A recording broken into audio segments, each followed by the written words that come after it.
Welcome to the deep dive. Really glad you could join us. We're here to cut through all the noise and get right to the core stuff, pulling out those, surprising facts and key insights from a whole bunch of sources, just trying to get you well-informed and fast. Today, we're focusing squarely on movies. We've got some great material here, excerpts from the Review Room podcast, and they've given us a really solid starting point. Their top 10 best movies of 2025 so far.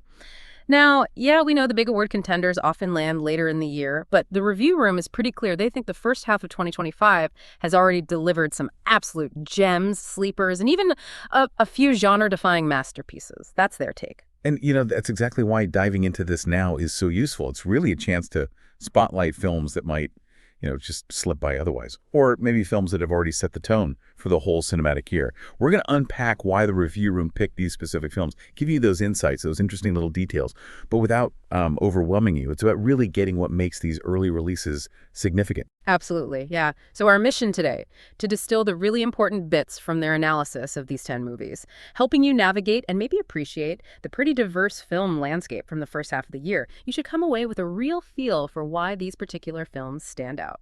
Okay, let's get into it. All right, kicking us off at number 10 is Sorry Baby. The Review Room describes this one as a quiet kind of A24-style drama. And for anyone maybe not familiar, A24, that's the studio known for indie films, right? Often really character-focused, psychological depth, not so much big action. Exactly. And this one stars Eva Victor as Agnes. She's a grad student dealing with trauma, betrayal, trust issues. Yeah. It all stems from some off-screen incident with her professor. The source called it subtle but powerful, a strong debut. Okay, subtle but powerful. What was it about that subtlety the Review Room really zoned in on? What made it impactful for them? Well, they actually pointed to one specific shot. It's just 15 seconds long, a tracking shot. Yeah. Agnes is just walking down a hallway.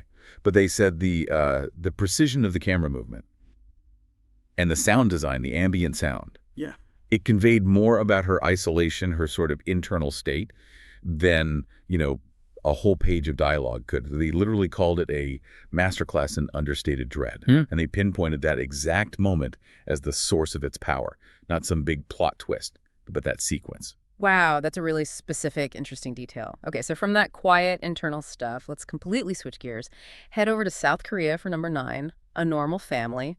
The Review Room warns you right off the bat with this one, doesn't it? The title. Oh, yeah. Totally deceptive. It starts with this mysterious road rage incident, a crash, and then it just spirals. It becomes this really morally complex story. 2 brothers, their kids, and this legal case that pushes family loyalty right to the edge. They even compared it to, like, Parasite meets a separation, that kind of vibe. Parasite meets a separation. That's quite a comparison. Yeah. What did the Review Room say it challenges about our assumptions, our ideas about family? Well, they focused on how the film just relentlessly tests that whole idea of unconditional family loyalty. They really stress that it offers no easy answers, none at all. Instead, it throws these increasingly impossible moral dilemmas at the characters, and by extension, at us, the audience. It forces you to confront your own ethical lines, They praise how it makes you question if blood ties really should trump everything else, calling it a gripping cerebral examination of personal ethics under duress. Pretty heavy stuff. Sounds incredibly thought-provoking. Okay, coming in at number 8 is one that mixes ghost stories with social realism. Sounds unique. It's called My Dead Friend Zoe, and it feels very timely, very important. It's about a soldier, right? Haunted by the literal ghost of her friend who died in combat, while also battling the stigma around PTSD, veterans care.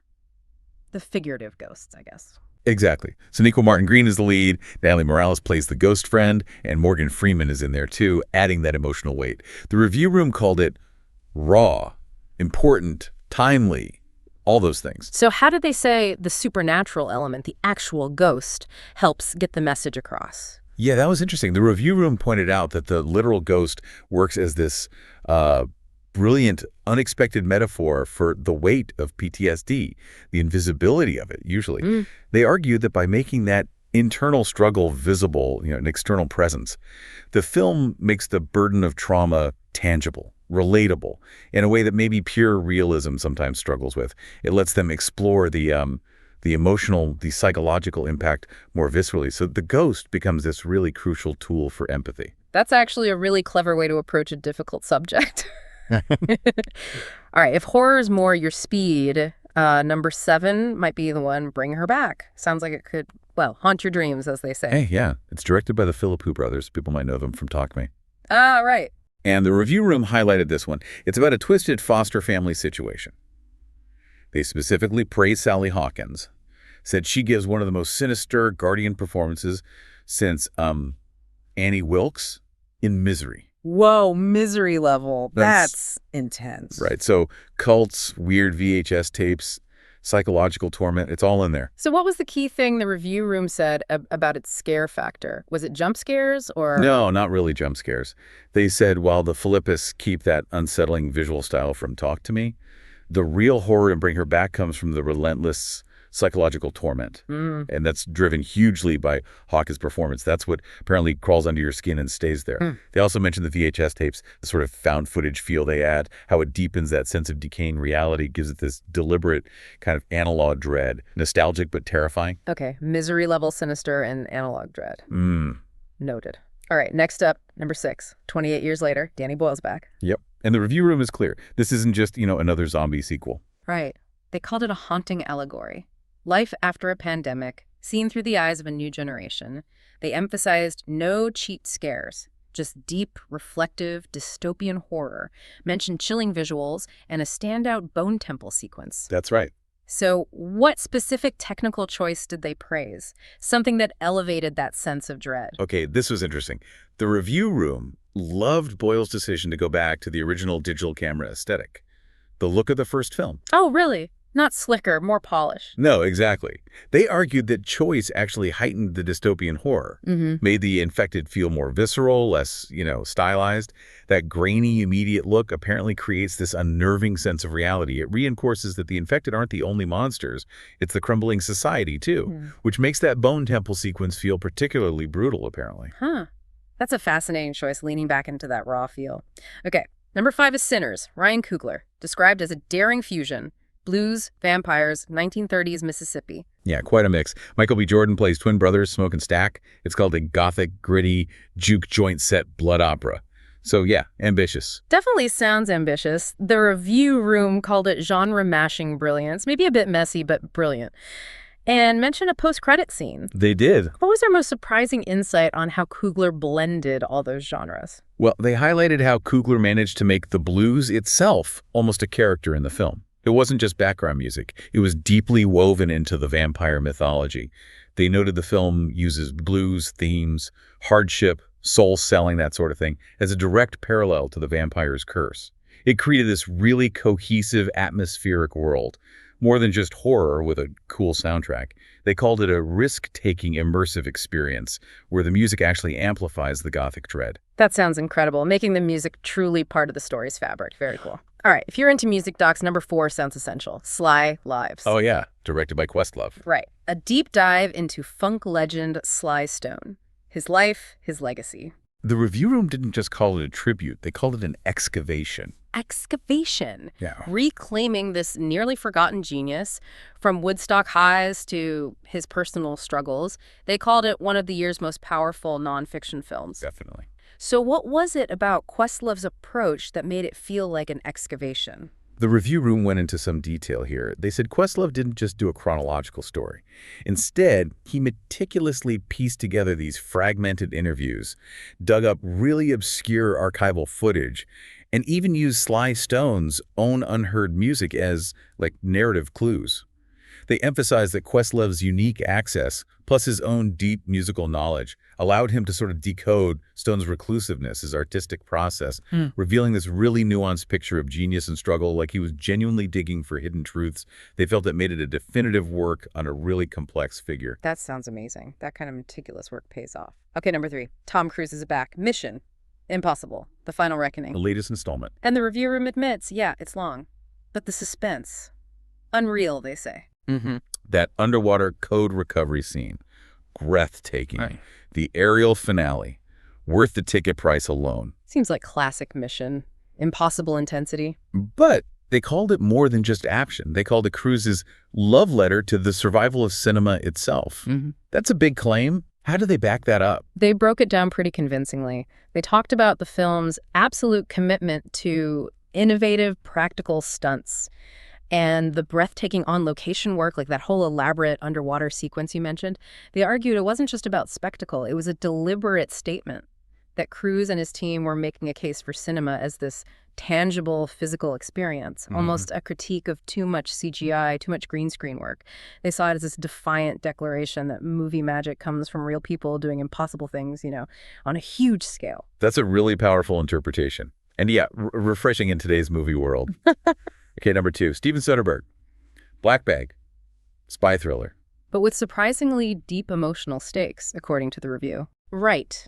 Michael Fassbender, Cate Blanchett. Married agents caught in this web of suspicion, secrets. The review room called it sleek, sexy, but also unusually intimate. And Pierce Brosnan's in it too, a bonus mention. Intimate. That's not the first word you think of for a spy thriller. What made the review room focus on that aspect? They noted that, yeah, the espionage plot is complex, intricate, all that, but Soderbergh's real focus, and they called this masterful, was on the quiet, devastating way trust unravels within their marriage. Ah, okay. They specifically praised Fassbender and Blanchett's performances, saying the film really excels not in the chases or shootouts, but in the subtle shifts.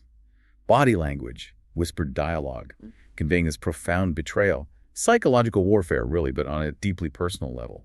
It lifts it, they argued, way beyond just a typical spy movie. That sounds like classic Soderbergh finding the human core inside the genre. Makes sense. And that brings us to number 1, The Alto Knights. The big one, according to this list. Robert De Niro playing 2 real-life mob bosses in a film that apparently deserved way more attention. Yes, please, as you said. Written by Nicholas Pileggi, Goodfellas writer. Wow, okay. The review room called this an old-school, slow-burn mafia epic. Style, swagger, soul, all the good stuff. But they acknowledged it was, well, a box office bomb. Didn't do well financially. Right, but they insisted it's an artistic masterclass, and that De Niro is absolutely electric playing both roles. High praise despite the box office. So what specific aspect made them declare it an artistic masterclass, even with those poor ticket sales? Their argument was that the Alto Knights felt like a real throwback. A return to that golden age of character-driven crime epics. It focused on the nuanced relationships, the interpersonal stuff, the slow decay of loyalty, rather than just explosive action. They highlighted Pileggi's script, naturally, but also De Niro's dual performance. How he subtly differentiated the 2 bosses, not with heavy prosthetics, but through distinct vocal patterns, mannerisms, creating this really textured study of power and legacy. They basically said its lack of box office success was a tragedy for true cinema lovers, underscoring that sometimes critical depth just doesn't translate to mass appeal, Wow, what a list. I mean, just look at the range we've covered today, from that quiet internal drama of, sorry, baby, all the way to the massive action of missions. Impossible. Yeah, and historical epics, raw documentaries, genre-bending stuff like Sinners. It really shows, doesn't it, that cinematic brilliance isn't just tied to one genre or even one time of year. And we really pulled out those key insights from the review room, like, calling Mission Impossible that love letter to the survival of cinema because of the practical stunts. That really stuck with me. Or championing the Alto Knights as an artistic masterclass for its character depth, even though it didn't make bank at the box office. Exactly. And, if we connect this to the bigger picture, it does raise a pretty important question for you, the listener. What actually makes a film the best? Is it just about the money it makes? Or what all the critics say? Or is it something more personal? That connection you feel, the unique artistry that resonates with you. Our sources today certainly suggest it's often way more complex than just the numbers. They really emphasize the value of films that push boundaries, offer something different. Yeah, definitely. So as you're maybe thinking about your own watch list for the rest of 2025, here's a thought to chew on. How might these early films, some may be overlooked, actually influence the conversation for the rest of the year? Are they setting trends, or will they just be seen as these really strong standalone pieces? And maybe more personally, based on everything we've unpacked, which of these films are you drawn to first, and why? It's worth thinking about what you really value in a story, what you're looking for in your next movie experience. Absolutely. And remember, this kind of knowledge, these insights, they're most valuable when you actually use them, right? Yeah. When you understand and apply them. So we definitely encourage you explore these films if they sound interesting, or maybe look into similar themes. Broaden your perspective a bit beyond maybe just the initial buzz or lack thereof. You might just find your next favorite film is one of these hidden gems Exactly. Well said. Thank you so much for joining us on this deep dive today. We really hope you feel a bit more well-informed, maybe inspired to check out some of these films from the first half of 2025. Until next time, keep watching, keep thinking, and keep discovering.